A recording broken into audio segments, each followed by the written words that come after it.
There's a city in the middle of America that tourists know for an arch, a baseball team, and a nickname about going west. But when the lights go down, the real story isn't on postcards.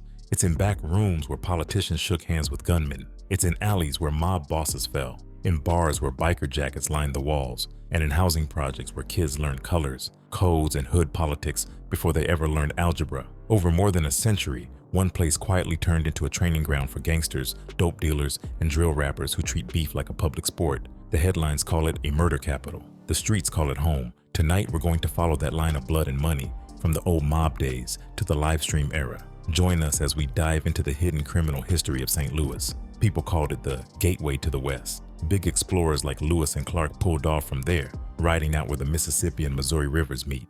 Trade, transport, and migration turned the city into a major hub. By 1900, St. Louis was the fourth biggest city in the whole United States. But when money and people flood in, so do shady characters. The same streets that pushed wagons and riverboats would later push dope, bullets, and bodies. What began as a launch point for dreams slowly turned into a place where a lot of folks feel like their life is worth less than the block they stand on. Even back in the 1800s, the violence in St. Louis was not light. In 1894, the local paper talked about 80 homicides in 1 year. Between 1901 and 1910, the city stacked up 804 killings, which meant about 12 murders for every 100,000 people. In 1915, police logged 74 homicides, but the medical examiner said 103 people actually died by homicide. By 1921, the coroner counted 138 murders, around 14 per 100,000. The official stats started going to the FBI after 1934, and from there the numbers told a story that kept getting darker. What looked like random stabbings and shootouts in the early years was really the start of a long trend, a city getting used to blood on the pavement. By the 1920s, Prohibition money turned St. Louis into a straight-up mob battlefield. Italian and Irish crews were running wild. You had the Green Ones and the Russo gang on the Italian side, and the Cuckoo gang, the Egan Rats, and the Hogan gang on the Irish and mixed side. Starting in the 1950s, the official crime stats for St. Louis took off.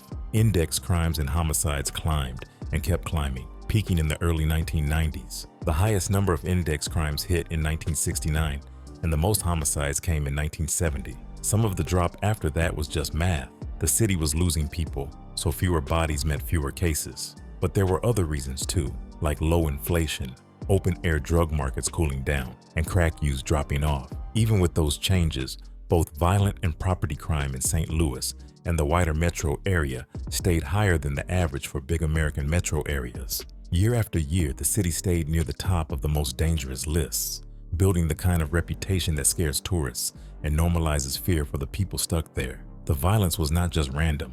It sat on top of a long, ugly history of racism and city planning that boxed people in. St. Louis got called the most southern city in the North because it carried deep Southern-style racism, even though it sat above the old slave states line. In 1917, race riots broke out. White mobs killed and injured dozens of black residents, burned black neighborhoods, and caused damage worth what would be millions today. Then came the 1916 Segregation Ordinance. Once a neighborhood was 75% one race, they could legally block other races from moving in. The result was extreme segregation. White families locked into South St. Louis. Black families pushed mostly into North St. Louis. The line between them became Delmar Boulevard, known as the Delmar Divide, a street that might as well have been a border wall between two different worlds.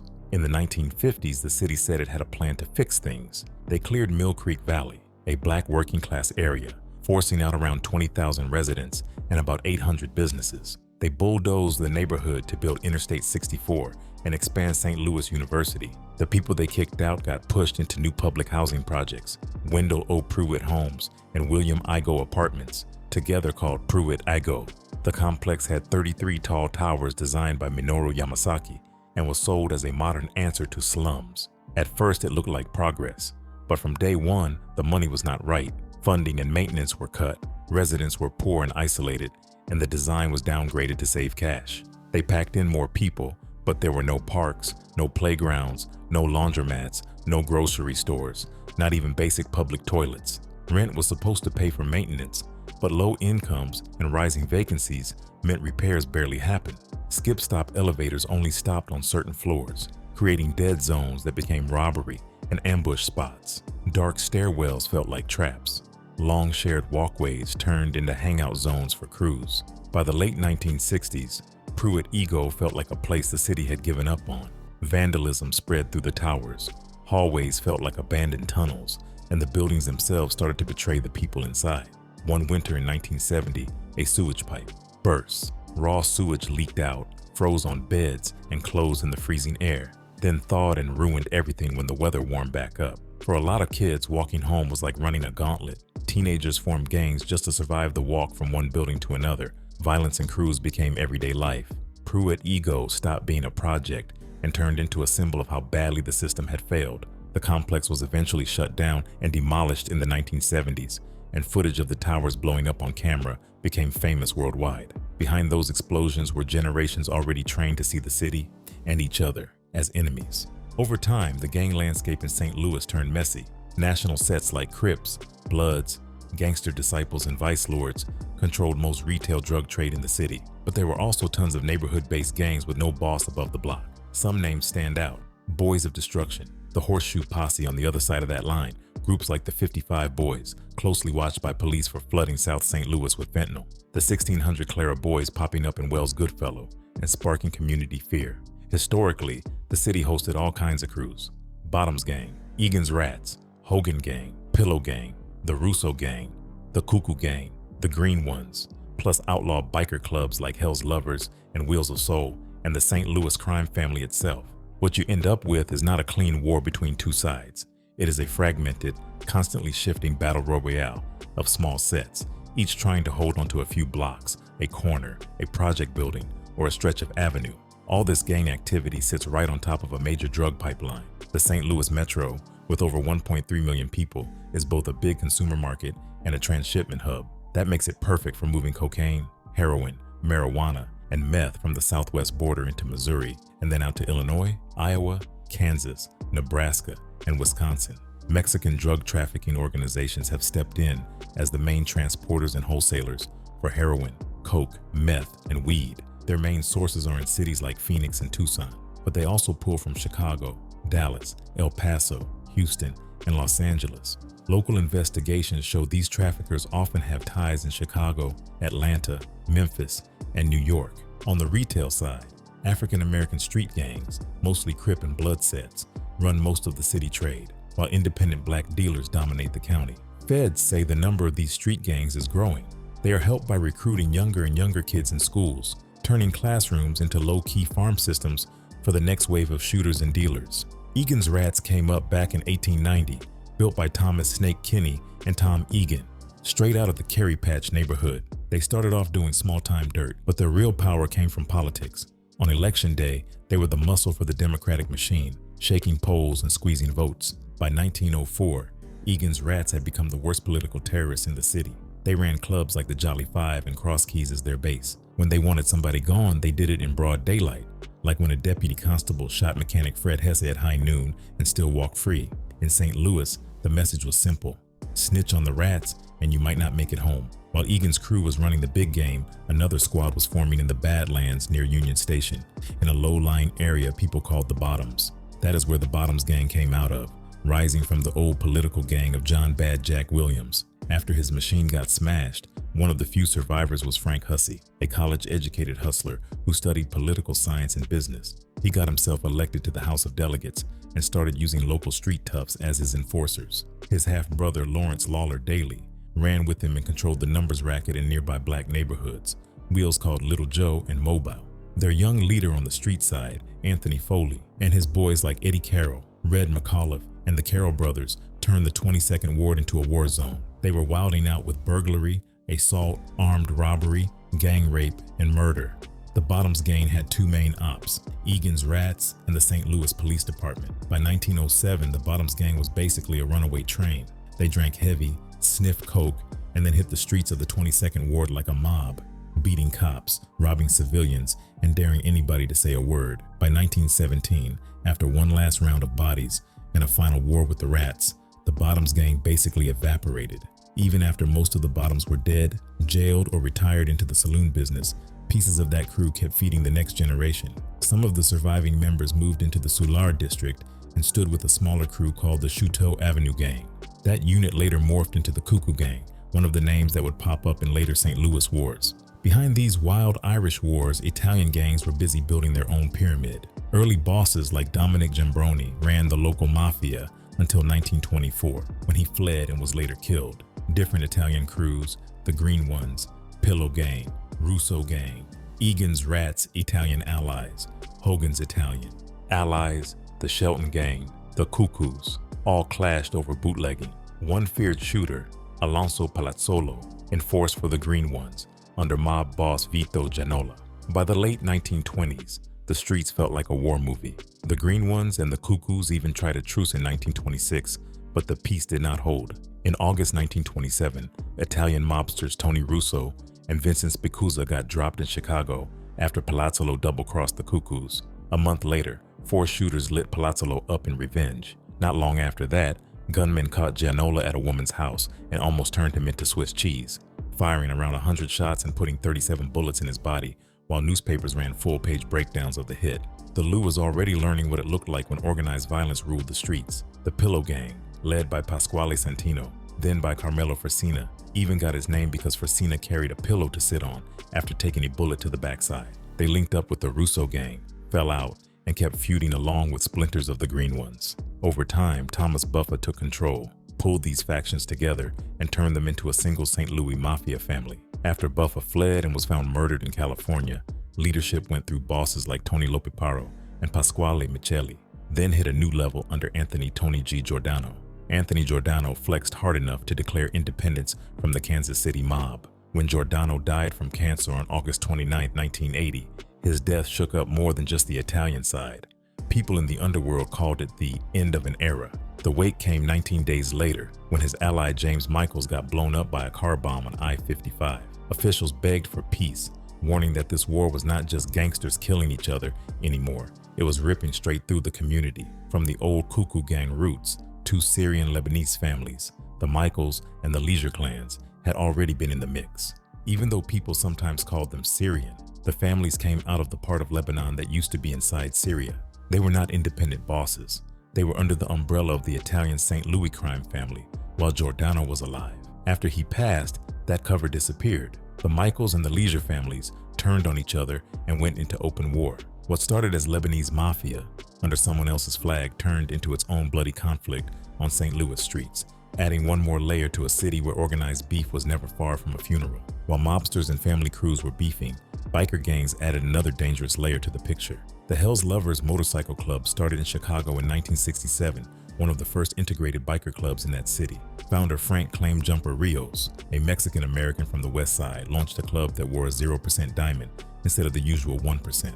Over time, they claimed more than 1,500 members, with chapters in states like Illinois, Tennessee, Colorado, Texas, Georgia, Maryland, and a chapter in St. Louis. For the Lou, their presence meant another set that carried guns, colors, and a chip on their shoulder. In 2008, officials canceled a big bike show in Illinois after warnings about possible violence between Hell's Lovers and another gang, the Outlaws. In 2010, drama jumped states when a member of the Wheels of Soul drove by the Hell's Lovers clubhouse in Denver and fired a shotgun at it. 3 Hell's Lovers inside shot back. Even when the shootouts happened in other cities, the fact that both clubs had roots and chapters tied back to St. Louis meant that the same colors, the same grudges, and the same bodies kept circling the murder capital. Another crew with their hands in the Lou is the Wheels of Soul Motorcycle Club, a multiracial outlaw club that started in Philadelphia in 1967. Federal cases say they raise money through robberies and pushing drugs like crack and heroin, while also catching charges for murders, attempted murders, kidnappings, and racketeering. In the rap world, when people talk about dangerous cities, Chicago usually gets named first. It helped birth drill music and is known for its homicides, and yet is not the top dog. St. Louis is the one that keeps landing at number 1, holding the title for over a decade. At one point, people were even calling it the deadliest city in the world outside cartel-controlled parts of Latin America. That sparked wild debates online about how dangerous it really is to live in the Lou. One big reason people point to is Missouri's gun laws. The state has permitless carry. If you are 19 or older, you can openly carry a gun with no permit. The city has also put major names on the map: Chingy, Nelly, Sexy Red. On the surface, these rappers look polished and industry ready, but the street connections are never far away. Chingy's uncle is said to have brought the 62 Brim Bloods into St. Louis in the 1980s, giving Chingy family ties straight into that set. Sexy Red is not just wearing red for drip. She comes from a hood tied to the 45 Redda Bloods. Nelly, the superstar behind hits like Dilemma and Ride With Me, is alleged to have long-running links with rolling 30s and 60s Crips in the city. Police said the Disciples sets were more structured, with leaders coming from Chicago to train and discipline members. Police tried to act like it was just fashion, but the streets said different. One of the first big rivalries was between B.O.D., a Crip set founded by Dorsey Brandon on the south side of Martin Luther King Drive, and Horseshoe Posse, a blood set led by Tyrone Hitman T. McClinton on the north side of King Drive. In March 1991, Hitman T was only 17 when he got shot and killed at a gas station. There was no Instagram Live back then, but the disrespect was still real. B.O.D. tagged Dead Man T near the murder scene. At his funeral, B.O.D. members allegedly shouted insults at Horseshoe Posse. It almost turned into a full-on brawl before cops stepped in. Later that year in October, B.O.D. leader Dorsey was shot and killed. 4 people died in under 24 hours. By 1992, police finally admitted what people in the hood already knew. A lot of these kids really were tied into LA Blood and Crip lines, and Chicago and LA gangs were using St. Louis as a new spot to flip dope for better profits. By the early 1990s, the killing was out of control. In 1993, one rivalry near Fairground Park between 6 Deuce East Coast Crips and 44 Blue Bud Crips left 8 young people dead in under a year. By 1996, the gang problem had spread from the inner city into St. Louis County. Rolling 60s Crips became one of the strongest factions. That same Rolling 60s lane is where Nelly's story connects. Long before drill, he had ties there, but kept it coded in his music, using colors and subtle references instead of naming his set. The city built the St. Louis City Justice Center, people call it Gusto, while gang activity kept spreading in the shadows. The homicide rate stayed high enough that sooner or later, the rest of the country had to pay attention again.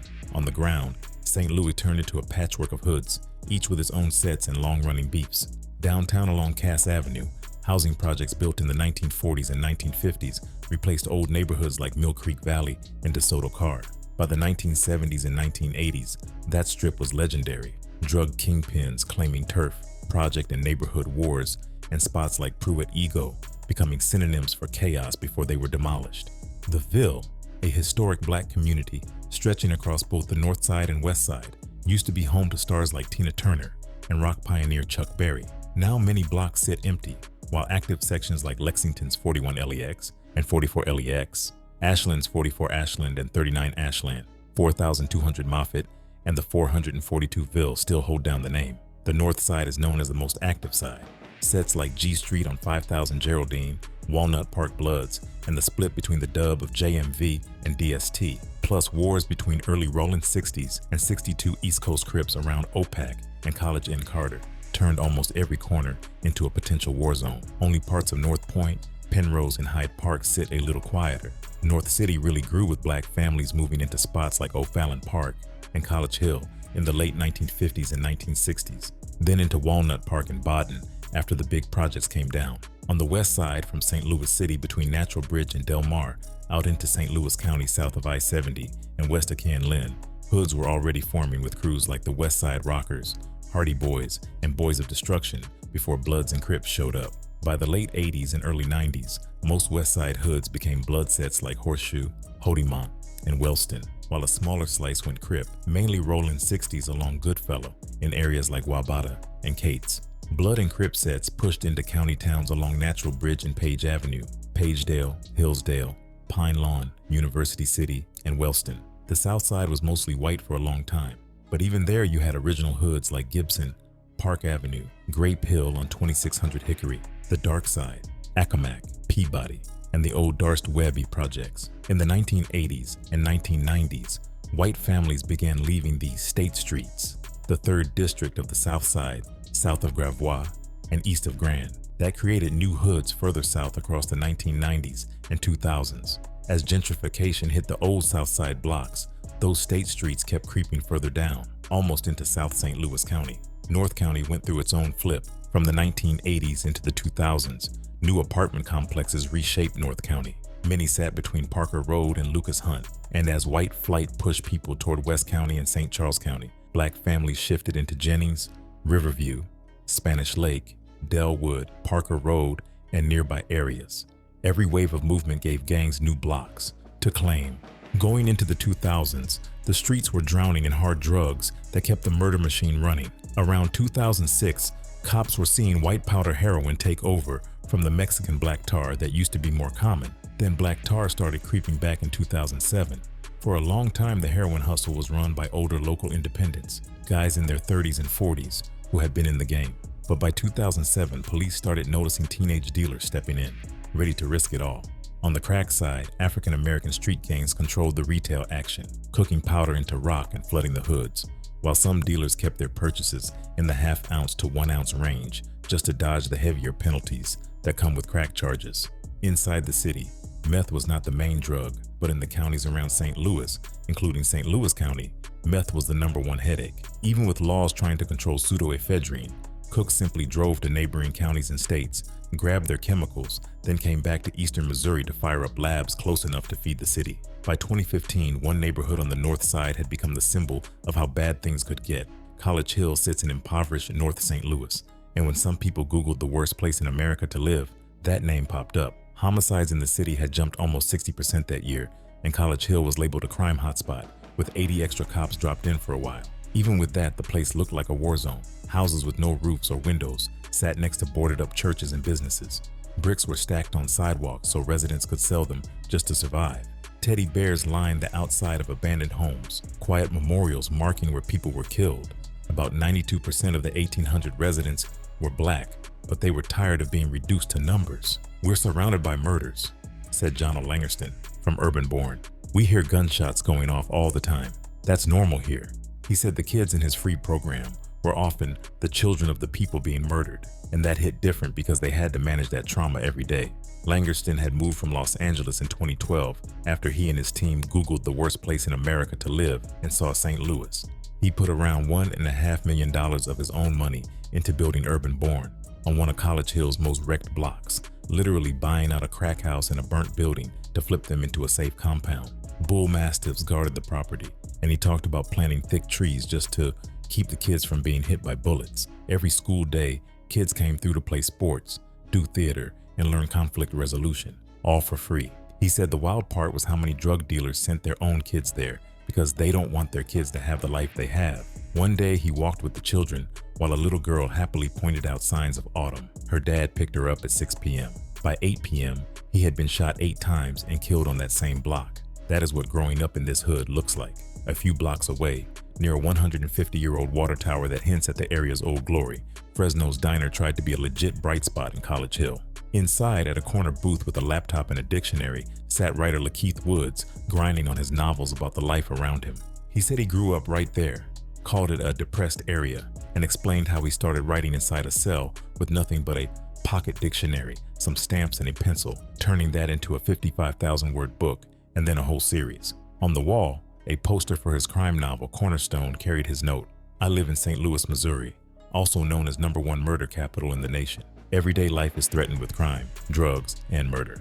Almost everyone the reporters spoke to in College Hill had a prison record. They said education and real economic power were the only way out, and they complained about NGOs who take their grant money and run, and a justice system that eats off their pain. "If we didn't have no crime, they wouldn't have no jobs," Woods said, naming police and lawyers. "That's the industry of College Hill," he said. "They live that dream. But people in College Hill, instead of going to college, we go to prison." In College Hill, some people were catching it from both criminals and cops. Prince Carter, who ran a barbecue stand, lost his brother Garland to a shooting at a liquor store. Years earlier, Garland's son had been shot and killed by police, dying in his father's arms. Carter said his brother was never the same after that double trauma. When he talked about the violence, he did not just point at the streets. He blamed poverty, despair, and no jobs, along with ineffective political leadership. Residents complained that their elected officials treated the area like it did not exist, rarely returning calls. A lot of people said they could barely see past the next day because the future felt fake with everything collapsing around them. Langerston still believed in his approach. Looking at his compound, he said, "This used to be a drug drop-off and pickup, and it's gone. And it's not gone because I came to whoop on them. It's gone because I came here with love. And with love, you get more respect." Woods added that outsiders only see crime statistics and forget that people here have dreams and aspirations to do better, reminding anyone listening, we're human beings. The same year College Hill was making headlines, Another part of North City was being called one of the worst ghettos in America. This area had 2 neighborhoods listed among the 25 most dangerous in the country. While politicians talked and cops rolled out new anti-crime tactics, the body count kept climbing. One man decided he could not just watch from the sidelines. Reverend Ken McCoy from Progressive AME Zion Church had already reached his breaking point after he did the funeral for a 17-year-old he had baptized at 14. The kid got caught up in some kind of little drug thing, was beaten, rolled in a rug, doused in bleach, and dumped in a ravine. McCoy said he felt like a complete failure because the boy had called him asking for help getting a job and he did not push hard enough. McCoy had his own tie to the gang world. His son was a Crip who had been shot in the leg. So when he said the city had a real problem with fratricide and social homicide, it was not theory. About 3 months before that 2015 piece, he started organizing night walks down the Hodimont tracks, hitting the streets on Thursdays, Fridays, and Saturdays from 10:30 p.m. to 2 a.m. That's when all the action occurs, he said, calling it a different world out there around midnight. A journalist joined him one Friday, meeting him at a Burger King on Kings Highway in Del Mar. McCoy showed up with 3 colleagues, all of them in bright yellow vests, and together they stepped off the main road and onto the tracks where the real St. Louis came out after dark. As soon as they passed the barrier blocking cars, a crowd formed. Older men, a couple of women, some younger guys. McCoy greeted them. "Hey, how you all doing? I'm looking for my friend Mario. Have you all seen him?" Some people were cool, shaking hands, even with the stranger in the group. Others were not feeling it. One older man, clearly drunk, told the group, "Don't tell him nothing," and snapped, "You can't come around here asking for people." McCoy just smiled and said if they saw Mario, to tell him the Reverend was looking. Deeper down the track, the houses were broken and dark. With them walked Dr. Ronaldo Anderson, a communications professor who wanted to see the truth for himself. He said he did not want to rely on the news when he could walk the same streets his research was about. Activist and writer Ruth Garnett said they were trying to give young people a sense of identity that did not end in self-destruction, calling the situation a mental health crisis that had been going on for decades, fueled by drug cocktails people used just to cope. Not everyone wanted to hear about peace. Some groups they met were sipping beer with the weed smoke in the air. One man told them, "You need to move on. We're not trying to hear it." The reverends did not argue. They were not out there to fight, just to plant a different idea. Reverend Cornelius Brown remembered one night when things could have gone left fast. He saw a young man pacing like he was ready for war, repeatedly lifting his shirt to show his gun. He was so geared up he wanted to kill someone, Brown said. McCoy grabbed him and told him, "Nah, man, I don't want to lose you like that." After talking him down, they convinced him to go home. McCoy said before he brought the patrol out, he walked the track alone to get a feel for it, passing through Fountain Park, Wells Place, and Lewis Place, places where people could not even sit outside because of the constant gunfire. He said the first night, seeing 15 to 20 addicts walking out of the mist made it feel like Night of the Living Dead, and he was nervous, but he decided that was exactly why he had to keep going back. Out on those tracks, McCoy said they knew exactly who was doing the killing. He talked about a lot of these dudes being on prescription pills like Percocets, and how a lot of the shootings were not carefully planned hits, but spontaneous violence, people tripping on those drugs and reaching for a gun over nothing. He said the city had a major gang problem, with heavy gang activity mixing with dope, no real jobs, and failing public schools, a full cocktail for disaster. That mix showed up in the case of one teenage shooter from another North Side hood. In July 2020, 17-year-old Joshua Emerson was allegedly riding as a passenger in a stolen car when people inside opened fire in a drive-by, killing 22-year-old Malik Taylor. People in the street fired back, killing the driver, Elijah McKinney, and the front seat passenger, Dijon Nearing, both 18. Emerson was charged with a first-degree murder for Taylor and 2 counts of second-degree murder for McKinney and Nearing because Missouri law lets prosecutors hit you with murder if someone dies while you are doing a felony, even if you did not fire the fatal shot. Those triple murder charges stayed on Emerson for almost 3 years. He had been charged in November 2020, but in July 2022, prosecutors used a nolle prosequi filing, dismissing the case so they could refile later and buy time. Then in June 2023, they filed another nolle prosequi, this time dropping the case because witnesses were not cooperating. For a moment, it looked like the triple murder case had vanished, but the break did not last. Soon after, county police said they spotted a white Jeep speeding through Jennings, reported stolen out of Detroit. When they tried to pull it over, the driver ran until a spike strip stopped the car. Both the driver, Carl Horton, and Emerson bailed out and ran, with Emerson allegedly carrying a pistol. Cops caught them and found around 800 fentanyl pills in the Jeep, along with a backpack full of drug manufacturing gear. Now both men are facing the same drug trafficking charges, and Horton has an extra count for tampering with a motor vehicle. Amerson's old lawyer said he could not represent him this time because he is now defending Horton, but called the new situation very disappointing and said he would still have Amerson's back from the sidelines. In a city labeled the murder capital where life can feel like it means nothing, even the young faces caught up in the game keep circling back into the same cycle of guns, dope, and charges. A blood called OG Scoop helped kick off blood activity in the Jets, and it did not take long for Peabody Projects the Jets to lock in beef with LaSalle Park, better known as Murderside. Back in the 2000s, big drug money from Cuffy, a BMF player in St. Louis, brought a dirty kind of peace because both sides knew working together meant more cash. So Murderside and Jets members started hanging out, forming joint cliques, and even posing together in photos. But everyone could feel that once the money wave shifted and a new generation came up, that shaky peace would not last. While the sets were building their names, a different kind of boss was moving in the shadows. Anthony T.T. Jordan was running a heavy cocaine ring plugged straight into Mexican cartel supply through a man named Adrian Lemons, and he kept his status by a lethal code against anyone who snitched, stole, or even looked like a threat. From 2008 to 2014, Jordan was tied to a long list of murders, including Al Walters, Lenny Jackson, and Keith Burks in 2008, Marquis Jones and Kiara Johnson in 2010, Anthony Blinky Clark in 2013, Robert Parker G. Parker, and Clara Walker at the end of 2013, and Michael Yellow Mac Gridiron in early 2014, while his associate Michael Brooks killed Montez Tez Woods over stolen cocaine and then got killed in retaliation, sparking yet another round of payback shootings. When the feds finally grabbed Jordan, they found his phone holding pictures of some of the people he had killed and seized around 20 guns from his cars and spots, proof that this was not just street drama, but a full-blown murder machine wrapped around the drug trade. By the mid-2010s, regular people in St. Louis were getting hit by the same wave of violence that the gangs were feeding. From 2014 through 2023, the city saw nearly 2,000 homicides, and more than half of them were never solved, leaving families stuck in what one father later called a life sentence of grief. Maria Miller was working on a criminal justice degree when her brother Harold Berry and her son Courtney Williams were both shot and killed just weeks apart in 2014, and the pain pushed her out of school and out of church. As she said, "We're taught to be strong, even when we're weak," so she learned to hide her breakdown for the sake of her one surviving son. Other families felt the same pressure. Whitney Brown was shot in 2015, and her mother Erica Jones changed everything about how she moved, refusing to let people sit behind her in a car and saying she now wonders every time she meets someone, "Did you kill her? Did you?"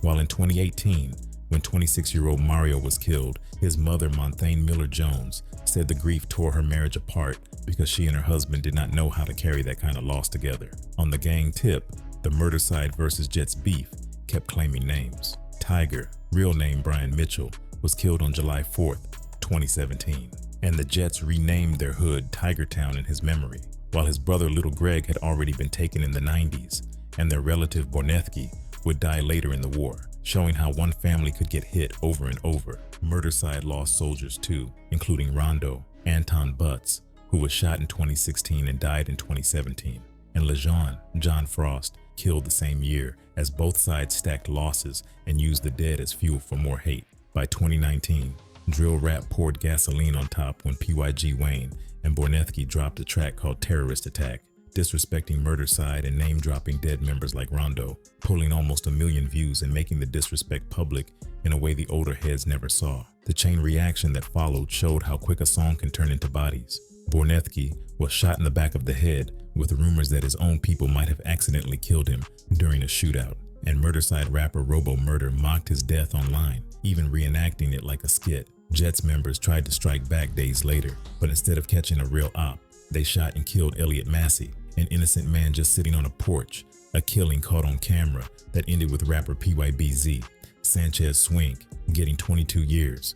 The violence rolled on into 2021 when P.Y.G. Wayne was found dead by a bullet-sprayed car, and feds later said the hit was tied to a murder-for-hire plot, with rapper Boo Driller and a man called Peasy from AMR named as suspects, bringing federal heat directly into the local drill scene and finally closing off what people called the terrorist attack chain reaction. While hoods were spinning blocks, the cops who were supposed to solve these killings were drowning. By early 2019, St. Louis had already held the highest homicide rate in the nation, for 5 straight years with 70 people killed by May, including a quadruple homicide, and the city was short by about 100 officers from what it had budgeted, so detectives were scrambling. The department tried to bring in a federal strike force with ATF, but emails later showed ATF supervisors complaining that city cops would not share info, did not want to use a gun detection system, and even chase the same leads, with one ATF boss warning this lack of teamwork would completely sabotage what they were trying to do. Inside the homicide unit, the budget had been cut 3 times since 2012, and by 2019 and 2020, the clearance rates were the lowest in 20 years. While federal guidelines said a detective should only take 4 to 6 new homicides a year, but St. Louis detectives were averaging 9 cases, and one detective testified she was told to carry 22 new cases in a single year. Then 2020 hit, and the city recorded 263 homicides, the worst rate for a big city in 60 years, right as COVID pushed detectives into constant overtime with no real backup and made community trust even weaker. A consulting group, Teneo Risk, called the department chronically understaffed and said there was no solid plan for how to use the few resources they had, and over time about a third of the detectives in homicide left, retired, or moved to other departments, leaving fewer experienced people to teach rookies how to actually work a scene. At the same time, the crime lab was falling apart, losing 7 of its 11 staff between 2020 and 2022, including the technical leader. So by June 2023, there were 532 backlogged homicide DNA cases and an average 15-month wait, even though, as one expert pointed out, the first 48 hours, that's the most important time for solvability of a case. Aubuchon, the former homicide commander, said, "Any DNA sample that is not addressed is a potential suspect let go." But even with $1.6 million in federal money to hire new analysts, the slot stayed empty, and the backlog for homicide DNA more than doubled since 2019. While the lab and detectives were stuck, families were left with open wounds and no closure. Researchers said living in violent neighborhoods brings heavy depression and PTSD. And in St. Louis, you could see it in parents who could not go back to work, students dropping out, marriages falling apart, and people turning to alcohol or drugs just to numb the pain. Atif Mar lost his 19-year-old daughter Isis in 2021, and he said he could not keep his 6-figure job supervising 120 workers because the grief ate up his focus, while his wife buried herself in work and turned their home into a shrine, showing how each person's pain hit different. Erica Jones moved her family out of the city after Whitney's murder, said she and all 3 of her surviving kids now stay strapped and do not trust anyone who is not family, and explained she lives like that because she can never be sure who pulled the trigger. The census later showed St. Louis had the worst population loss of any major city between 2020 and 2024, and North St. Louis, where most of the killings happened, lost around 40% of its people since 1990, while nearby suburbs grew, proving that a lot of families decided they were done gambling with their lives in the murder capital and just left. While the local homicide unit was struggling, the feds started playing a bigger role in going after full sets. In 2020, when 2 innocent St. Louis University students got killed because Cochran Crips mistook their car for ops, the FBI surged resources to help St. Louis Metro and started digging into the gang's whole pattern of violence. By April 2025, that work turned into a federal indictment against 21-year-old Travis Santel Jones, accusing him of murder in aid of racketeering, RICO conspiracy, gun charges, and 3 murders tied to the Cochran Crips.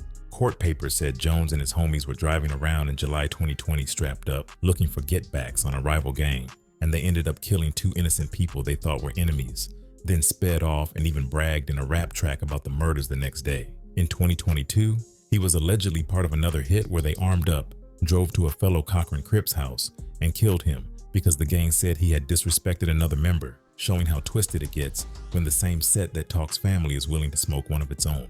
Buki Glocks came in as a loose cannon, rumored to have 2 bodies. He was caught on camera dumping shots into a house after getting finessed out of lean, and even calling BBG the backdoor gang, while dudes like Big Bucks Vaughn clowned him for switching from Blood to John Block to GD like he had no real set. Then the online smoke turned into real heat when Misky and Big Bucks Trey went at it on Instagram Live, flashing sticks, talking pull-ups, threatening anybody yelling 41K, and bragging about spinning each other's blocks. That lasted until August 2022, when Misky Money, government name Michonne Hines, was found dead in the back of a car, with rumors flying that Rookie Gang, a dude named One Tap, or even his own homies, might have backdoored him, while his old teacher posted how smart he once was. After that, both sides started taking L's. Big Bucks members kept getting locked or shot, From Trey bouncing in and out of jail, to Vol catching a big case, Sticks begging for help after getting hit, Nick booked as a suspected leader, and JB killed during a car theft, then celebrated at a vigil where balloons and gunfire both went up. The six were not moving clean either. Hothead Stomper got grabbed after burglaries and high-speed chases, while Hothead Capone turned a family party into a shootout, tried to flee the loo and still got yanked out of a bathtub and hit with heavy felonies. Out of this chaos stepped a new wave. Man 6 from 6 Deuces went viral for lives and disses, talking about getting shot, threatening teenage ops, walking enemy blocks on live asking for shootouts, even firing a switch at a car and saying he only had 2 bullets left, while Reddit chatter claimed he later caught a murder in 2024, only for people to see him back outside. At the same time, MP, also called Mop, rose out of 27 Mac. He was raised by his grandma until she died when he was 12. He slid into Rollin' 60s, switched his rap name from J-Mo to MP, blew up with a Drop That Stuff freestyle, finished high school, then left his old hood over a missing gun and linked deeper with 48 Shreve, 55 Dipset, and Bop Block ties. His closest partner in crime was Curry B, a young shooter rumored to have up to 3 bodies, known for high-speed rides and fearless moves, making deadly tracks with MP. That run lasted until Halloween 2022 at Club Visions turned into a parking lot war where PJ died on the spot. Justo died later. Curry got shot and survived, and ops flooded the net with clips of Curry crying for help, using his pain as memes instead of a warning. Instead of falling back, Curry doubled down, dropping more diss records in 2023, talking about killing people, sliding with MP on 40 O's, past 1 million views, while guns kept barking in MP's hood, and both sides tried to outdo each other in blood and clout. By October 2023, Curry himself was found shot in the head in an alley, with fingers pointed at the O, 62 Stillwell, and even Miski's brother Yellow Tape, a name whispered as a hitman with multiple bodies. Enemies posted videos playing Curry's own tracks after his death, and his homies tried to turn grief into a new identity by building up Bop Block in his name. The get back came quick when 20-year-old Callie Force took a headshot, and cops said the trigger man was Turkey Butt, a 17-year-old from Curry's hood obsessed with switches, rapping about them, and even escaping juvie by rolling under a security gate before they caught him again. He somehow only pulled 3 years after calling it self-defense. Even with bodies on both sides, the disrespect did not slow down. MP dropped EBK, then 57 Floyd answered with World War II, dissing Curry, PJ, and Justo, burning Curry's face on a t-shirt, bragging that he screamed when the bullets hit. Both sides kept sliding. Man 6 got shot in his own area while trying to beef with both the O and Shreve, and 48 Shreve plus 55 Dipset built new alliances as the war kept leaking into more blocks, more sets, and more kids ready to die for 3 letters in a song. On the Blood and Crip side, the war between Murderside and the Jets kept spinning into new shapes. After the terrorist attack fallout, both hoods poured more into music, and a strange alliance grew when the Jets linked with 48 Shreve and Back Pocket Click to form 1448. It was a deep mix where 14 Jets are Bloods and 48 Shreve are Rollin' 60s Crips, basically a Blood and Crip combo, throwing up heavy weapons in vlogs. By May 2024, Murderside dropped a track called Purge on Shreve, dissing Curry B, PJ, and Justo. That music turned into action when C4 Murder was said to have slid into the Peabody projects and started shooting at 1448, while MP claimed that they had already lit up C4's Tesla earlier. Police later hit Peabody over the shootouts, arrested 7 people, and pulled multiple guns. C4 put up a picture of an injured 1448 member, Ray Guala, in a hospital bed, telling him to stay out the streets, even while the hate between the sets kept growing. Now in 2025, the numbers on paper finally look like they are going down. Homicides have dropped 45%, robberies are down 20%, burglaries down 33%, and auto theft has been cut by 39%, giving St. Louis its lowest homicide count since 2005. The police chief is bragging about clearance rates staying over 50% for a second year, while the department runs a recruitment site with banners saying, "We need you now, no hiring freeze." From riverboats and wagon trains to dope spots, biker patches, and drill tracks, St. Louis has spent more than a century learning how to live with danger.